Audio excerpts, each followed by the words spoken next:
Hi friends, स्वागत है आपका हमारे यूट्यूब चैनल ग्लांस एकेडमी पर। आज के इस वीडियो में हम डिस्कशन करेंगे child development pedagogy and teaching method से संबंधित इंपॉर्टेंट एमसीक्यूज जो आपकी आगामी परीक्षाओं UP TET, Rajasthan TET, C TET के लिए बहुत ही महत्वपूर्ण है। अगर अभी तक आपने चैनल को सब्सक्राइब नहीं किया तो प्लीज़ चैनल को सब्सक्राइब कर लीजिए और नोटिफिकेशन को ऑन कर लीजिएगा, जिससे सबसे पहले अपडेट्स आपके पास पहुंच सके। इससे संबंधित हमने पुराने पेपर भी सॉल्व कराए हैं और टेस्ट सीरीज भी चालू कर रखी है। तो अगर अभी तक आपने उन वीडियो को नहीं देखा है तो प्लेलिस्ट में जाइए और वहां से आप उनको विजिट कर सकते हैं। और इसकी पीडीएफ के लिए आप टेलीग्राम चैनल को भी ज्वाइन कर लीजिएगा, लिंक डिस्क्रिप्शन बॉक्स में दिया गया है।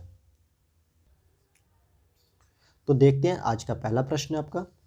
किसी भाषा के स्वीकृत ध्वनि संयोजनों को इसके नियमों के अंतर्गत बताया जा सकता है। किस नियमों के अंतर्गत बताया जा सकता है? तो ध्वनि संयोजन की बात हो रही है तो ध्वनि संबंधी नियमों के अंतर्गत ही बताया जा सकता है।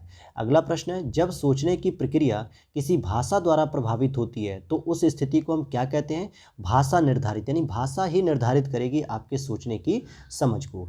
अगला प्रश्न है आपका, स्व जागरूकता एवं संज्ञानात्मक क्षमताओं का नियंत्रण, जैसे योजना बनाना, समीक्षा करना, संशोधन करना इत्यादि, ये किस में अंतर्निहित होता है? तो संज्ञान बोधन के अंतर्गत निहित होता है। अगला प्रश्न है आपका, जजोंक का यह मानना है कि संज्ञान और भाव होते हैं कैसे? स्वतंत्र होते हैं। ये जजोंक का मानना है कि संज्ञान और भाव दोनों ही स्वतंत्र होते हैं। अगला प्रश्न है, महीने की आयु के बीच अधिकांश बच्चे शब्दों को मिलाकर छोटे छोटे वाक्यों को बोलना शुरू करते हैं, जैसे मम्मी खाना देना या जो है कि पानी पीना है। तो ये छोटे छोटे शब्दों को जोड़ के बनाते हैं। तो ये उम्र कौन सी होती है?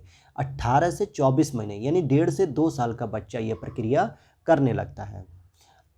अगला प्रश्न है, क्या कह रहा है अगला प्रश्न? कौन सी बाल्यावस्था की एक विशेषता नहीं है? बाल्यावस्था की, यूपी टेट 2018 का एग्जाम है ये।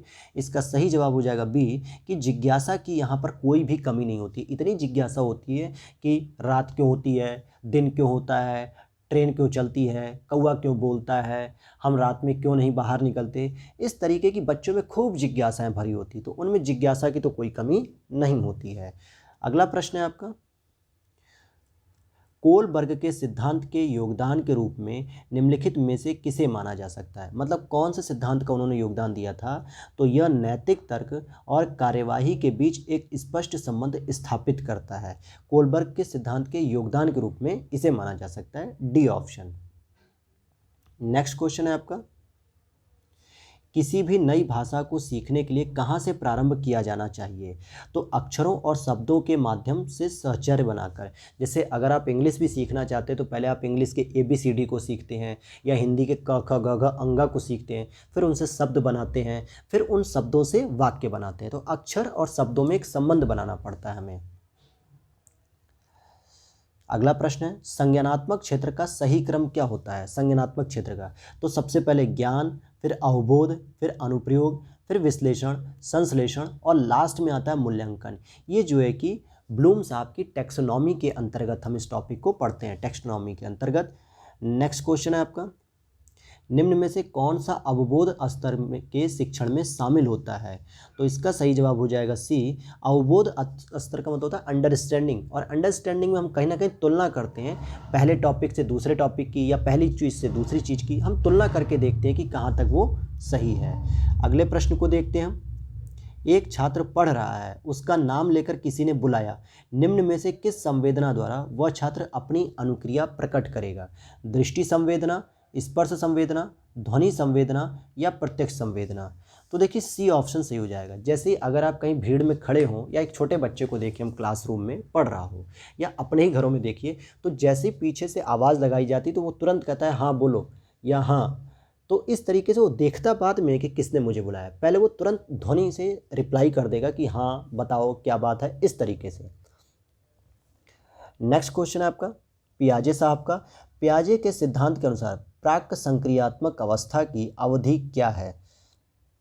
तो देखिए प्राक संक्रियात्मक अवस्था की अवधि 2 से 7 वर्ष मानी है पियाजे साहब ने। C option is right answer. Next question है,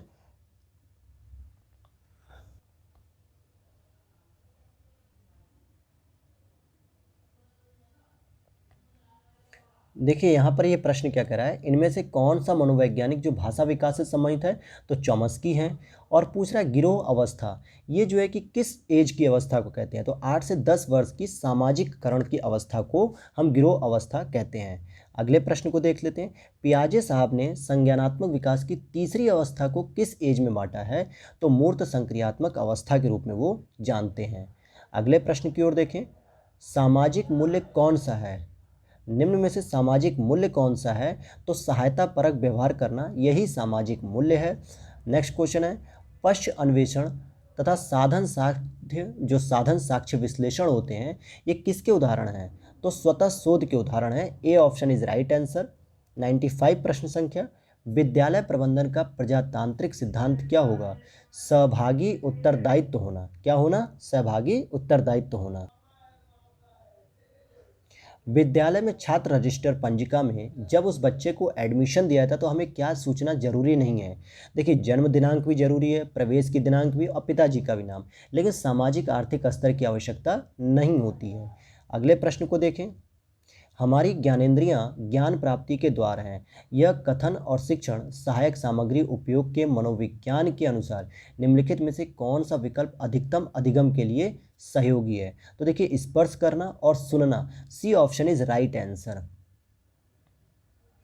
क्वेश्चन नंबर 98 है, निम्नलिखित में से कौन सा विकल्प कक्षा में प्रभावी संप्रेषण सुलभ कर बनाता है, संप्रत्यय स्पष्टता, जटिल भाषा, प्रजातांत्रिक उपागम, उपयुक्त हाव भाव या अतिभारित संप्रेषण। तो पहला, तीसरा, चौथा, यानी संप्रत्यय की स्पष्टता यानी कॉन्सेप्ट की क्लियरिटी होनी चाहिए, उपयुक्त हाव भाव होना चाहिए और प्रजातांत्रिक उपागम भी क्लास में होना चाहिए, तभी इफेक्टिव कम्युनिकेशन होगा। तो A option is right answer होगा यहाँ पर। अगला प्रश्न है आपका, विकास की कौन सी अवस्था में नार्सिसिज्म यानी कि स्वप्रेम की भावना, नार्सिज्म का मतलब होता है खुद से प्रेम करने का गुण अत्यंत प्रबल होता है। हमने अभी पढ़ा भी था आगे के क्वेश्चन में। तो उत्तर किशोरावस्था, जिस समय बच्चे को आत्ममोह खुद से प्रेम बहुत अधिक होता है। अगला प्रश्न है, किशोरावस्था को तनाव एवं तूफान की अवस्था किसने कहा था, तो स्टैनली हॉल साहब ने कहा था कि यह एक तूफानी अवस्था है, तनाव की अवस्था होती है। अगला प्रश्न है, आनुवंशिकता की इकाई क्या होती है। बहुत ही आसान प्रश्न है, जीन। जीन ही आनुवंशिकता की इकाई होती है, यानी डीएनए में जीन पाया जाता है। अगला प्रश्न है राजस्थान टेट का, एक विशेष स्तर पर बच्चे मौलिक तर्क का इस्तेमाल करना शुरू कर देते हैं, सभी प्रकार के प्रश्नों का जवाब जानना चाहते हैं, पियाजे इसे अंतर्ज्ञान कहते हैं। तो पियाजे के अनुसार निम्न में से कौन सा चरण का यह अर्थ होता है, तो बी ऑप्शन से हो जाएगा प्री ऑपरेशनल यानी कि पूर्व संचालन। नेक्स्ट क्वेश्चन है, ज़्यादातर बच्चे प्रथम सार्थक शब्द किस उम्र में बोलते हैं, तो 10 से 13 महीने में, यानी कि लगभग 1 साल के आसपास जो है कि वो बोलने लगते हैं। सार्थक शब्दों का मतलब जो सही शब्द होते हैं और अच्छे से उसका प्रोनाउंसिएशन करने में सक्षम हो जाते हैं। क्वेश्चन नंबर 104 है, एक 5 वर्ष के बच्चे में दूसरों के प्रति प्रतिक्रिया तथा संप्रेषण में कमी है तथा असामान्य व्यवहार को बारंबार करता है, तो यह लक्षण किस चीज़ का प्रतीक होता है, तो शैशव स्वलीनता। शैशव स्वलीनता का जो एक लक्षण है जो असामान्य व्यवहार को बार बार करता है वो। अगला प्रश्न है आपका, क्या कह रहा है क्वेश्चन नंबर 105, किशोरावस्था की ऐसी आदतें जिसमें खुद को भूखे रखने की प्रवृत्ति होती है, यह ज़्यादातर बालिकाओं में पाई जाती है। ऐसी अवस्था को हम क्या कहते हैं, एनोरेक्सिया नर्वोसा, जो एक बीमारी के रूप में होती है। अगला प्रश्न है आपका, निम्न में से किस तकनीक के अंतर्गत एक बच्चा किसी चीज़ को हासिल करता है जिसे बाद में वह अपने इच्छुक चीज़ों, कार्यों या लाभ में बदल देता है, तो टोकन इकोनॉमी होती है। क्या होती है, token economy. A option is right answer. Next question है, बाल्यावस्था के दौरान अपने तथा दूसरों के नज़रिए में फ़र्क करने में अयोग्यता जब दर्शाती है, तो ये कौन सी अवस्था होती है, तो बी ऑप्शन आत्म केंद्रस्थ यानी ईगो सेंट्रिज्म, यानी आप अपनी बातों को सही मानते हैं, दूसरे की बातों में कोई फ़र्क नहीं समझते हैं। अगला प्रश्न है आपका, नेक्स्ट क्वेश्चन, मात्रात्मक व्यक्तिगत क्षमता रूपी प्रक्रिया को क्या कहा जाता है, तो इसको हम कहते हैं ग्रोथ, जो कि गुणात्मक नहीं है, मात्रात्मक है। मतलब हम इसको समझ सकते हैं कि इसमें इतना विकास हुआ, मतलब इसमें इतनी ग्रोथ हुई है, 5 साल की ग्रोथ हुई, 4 साल की ग्रोथ हुई, 5 किलो वजन बढ़ गया, तो इसमें एक यूनिट यानी एक मात्रा काउंट की जा सकती है, लेकिन गुणात्मक विकास नहीं होता है यहाँ पर। नेक्स्ट क्वेश्चन है, किशोरावस्था में एक बच्चे के उचित विकास के लिए माता पिता तथा शिक्षक निम्न कार्य कर सकते हैं। कौन सा कार्य कर सकते हैं, तो इसको देख लेते हैं। लिंग शिक्षा का उचित ज्ञान देना, बिल्कुल सही बात है। उचित वातावरण प्रदान करना, सही बात है। परामर्श और मार्गदर्शन सेवा की व्यवस्था करना यदि आवश्यक हो तो, बिल्कुल। और ऊपर लिखी हुई सभी बातें, तो ये डी ऑप्शन सही हो जाएगा। यहाँ पे शिक्षक और माता पिता को बच्चे के विकास के लिए चारों कार्य करने चाहिए। एरिक्सन के अनुसार बच्चों का मनोसामाजिक विकास 8 चरणों में होता है। एक कक्षा 3 का छात्र 9 साल के आसपास है, उसके विकास के किस चरण से मेल खाएगा, तो परिश्रम बनाम हीनता से संबंधित होगा, क्योंकि एक बच्चा परिश्रमी होगा और एक बच्चा हीन भावना से ग्रसित हो जाएगा। अगला प्रश्न है, शुरू में एक बच्चा अपनी पूरी हथेली का उपयोग करके वस्तु को पकड़ता है। धीरे धीरे वृद्धि और विकास के रूप में बच्चा उंगलियों और अंगूठे का उपयोग करके वस्तु को उठाने के लिए करता है। इस प्रकार की प्रगति क्या कहलाती है, तो प्रॉक्सिमोडिस्टल प्रगति कहलाती है, कि पहले हथेली से अब उंगलियों और अंगूठों का प्रयोग करके बच्चा किसी वस्तु को उठाता है। अगला प्रश्न है आपका, बच्चे के विकास को अक्सर संज्ञानात्मक, भावनात्मक और क्रियात्मक जैसे 3 व्यापक क्षेत्रों में विभाजित किया जाता है। विकास की इन क्षेत्रों में कहाँ तक संबंधित है विकास प्रक्रिया, तो एक एकीकृत और समग्र प्रकार में विकसित होना ही यही विकास की इन प्रक्रियाओं से संबंधित होता है, कि यहाँ पे इंटीग्रेटेड और कॉम्प्रिहेंसिव लेवल पर डेवलपमेंट होता है। तो B option is right answer, ये ब्लूम साहब की टैक्सोनॉमी के अंतर्गत माना जाता है। अगला प्रश्न है आपका, शारीरिक विकास को प्रभावित करने वाला कौन सा कारक है। देखिए, वंशानुक्रम भी प्रभावित करता है, वातावरण भी प्रभावित करेगा, खेल और व्यायाम भी प्रभावित करेगा, तो ये सभी यहाँ पर सही होंगे। इसीलिए कहा जाता है बच्चों को इंडोर के साथ साथ आउटडोर गेम भी खेलना चाहिए और एक्सरसाइज सुबह सुबह करनी चाहिए, जिससे उनका फिजिकल डेवलपमेंट अच्छा हो सके, शारीरिक विकास। नेक्स्ट क्वेश्चन है, छात्रों के भाषागत विकास में सबसे अधिक प्रभाव डालने वाला भाज्य है सामाजिक परिस्थिति। यह कथन किसका है, तो वाइगॉट्स्की साहब ने ऐसा कहा है कि सामाजिक जो परिस्थितियां होती हैं, जो सामाजिक उत्तरदायित्व होते हैं, वो छात्रों के भाषागत विकास में महत्वपूर्ण प्रभाव डालते हैं। आपका नेक्स्ट क्वेश्चन है, पेशी संबंधी विकास यानी मांसपेशियां जो होती हैं, उसके विकास के लिए सबसे उचित क्रियाकलाप कौन सा होगा, तो बॉल फेंकना, यानी कि बॉल फेंकना। जो हाथों की पेशियां होती हैं, चाहे वॉलीबॉल खेलिए या बास्केटबॉल खेलिए या फिर क्रिकेट की बॉल खेलिए, तो उससे क्या होता है, आपकी बॉल जो फेंकने की क्षमता होती है, उससे पेशियों का विकास होता है। अगले प्रश्न को देखें, पहचान विकास संबंधित है आइडेंटिफिकेशन या आइडेंटिटी डेवलपमेंट, ये किससे संबंधित होगा, एरिक्सन के सिद्धांत से संबंधित है। ऐसा एरिक्सन साहब कहते हैं कि बच्चा अपनी आइडेंटिटी को खोजता है।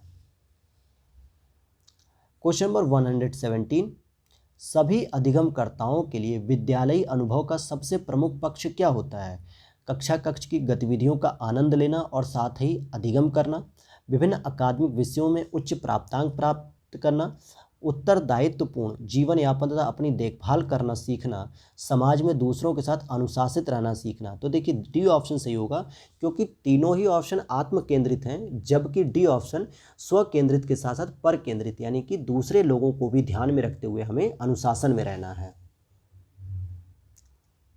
क्वेश्चन नंबर 118 है, संज्ञानात्मक संप्रति या संप्रति का न्यूनतम स्तर क्या हो सकता है, तो ज्ञान हो सकता है, जो कि एक रटने पे यानी मेमोरी बेस्ड है, जो बहुत ही न्यूनतम स्तर है। जबकि इसके आगे अप्लाइड बोध होता है, साइकोमोटर लेवल पे भी आता है बच्चा, अंडरस्टैंडिंग लेवल पर भी आता है, लेकिन ज्ञान जो है कि सबसे न्यूनतम स्तर होता है। तो ये थे आपके टॉप MCQs, और इसी से संबंधित जल्दी ही हम मिलेंगे नेक्स्ट वीडियो में। और अगर अभी तक आपने वीडियो को लाइक नहीं किया तो वीडियो लाइक कीजिएगा और चैनल को जरूर सब्सक्राइब कीजिएगा, जिससे इसी प्रकार की अपडेट्स आपको आगे मिलती रहें आपके UP TET, C TET, Rajasthan TET से संबंधित एग्जाम के लिए। मिलते हैं फिर नेक्स्ट वीडियो में, तब तक के लिए जय हिंद, जय भारत।